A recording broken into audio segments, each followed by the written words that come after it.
Bismillahirrahmanirrahim. Assalamualaikum warahmatullahi wabarakatuh. Alhamdulillahi rabbil alamin. Wassalatu wassalamu ala asrafil anbiya'i wal mursalin wa ala alihi wa sahbihi ajma'in, amma ba'du.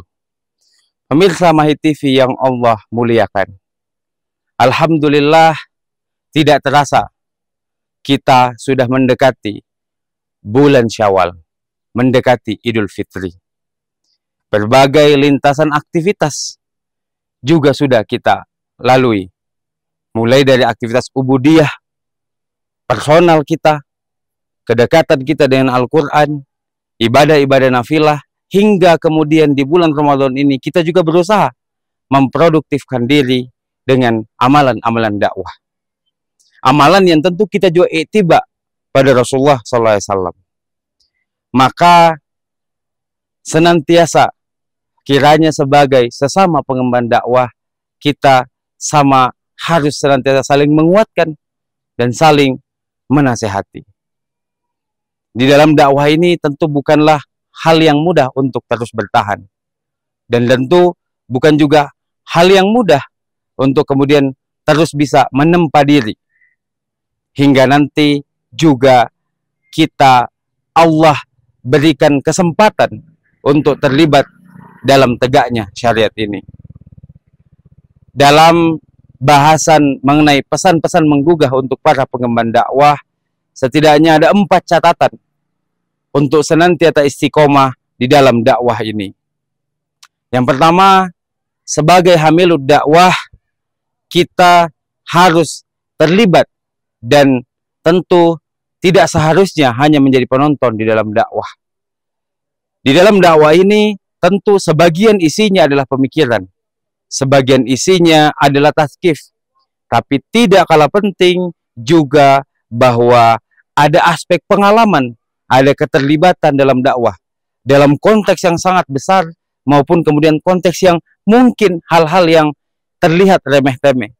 Sekedar menyiapkan acara, sekedar menjemput pembicara, sekedar kemudian menjadi moderator atau hal-hal sebagainya, tapi tentu dakwah ini kemudian memberikan peluang bagi kita sebagai muslim untuk terlibat dalam hal yang sekecil-kecil pun. Yang kedua, pesannya adalah bagaimana kita sebagai hamilud dakwah kemudian harus senantiasa melakukan dirosah fardiyah, melakukan peningkatan upgrade diri kita terhadap sakofah dakwah, terhadap keilmuan Islam yang nanti juga menjadi amunisi ketika kita menghadapi masyarakat atau bahkan menjadi pengingat dan penyemangat kita. Yang ketiga, sebagai hamilud dakwah tentu ada taqarrub ilallah yang senantiasa harus kita lakukan. Sebagai hamilud dakwah yang mengemban Islam untuk menegakkan kembali kehidupan Islam ini ke seluruh penjuru dunia, tentu kemenangan itu akan datang hanya dengan pertolongan Allah, dengan kedekatan kita dengan Al-Quran, dengan kemudian ibadah nafilah lainnya.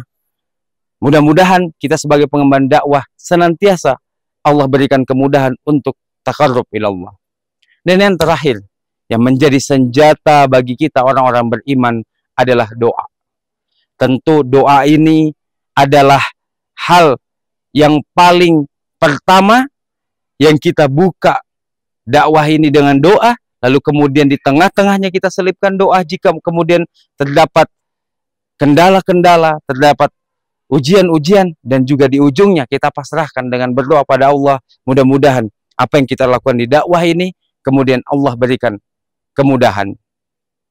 Di dalam Al-Quran Allah mengatakan, in tansurullahu yansurkum wa sabbit aqdamakum.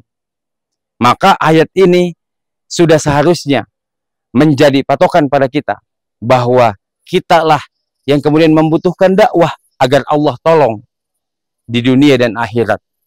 Barang siapa yang menolong agama Allah, maka Allah akan meneguhkan kedudukannya di dunia maupun di akhirat. Mudah-mudahan nasihat ini menjadi nasihat utama bagi saya dan kemudian juga menjadi nasihat bersama-sama untuk kita semua para hamilud dakwah, dan semoga kita semua Allah berikan keistiqomahan dalam jalan dakwah untuk menegakkan kembali syariat Islam dalam bingkai naungan daulah dan khilafah. Assalamualaikum warahmatullahi wabarakatuh.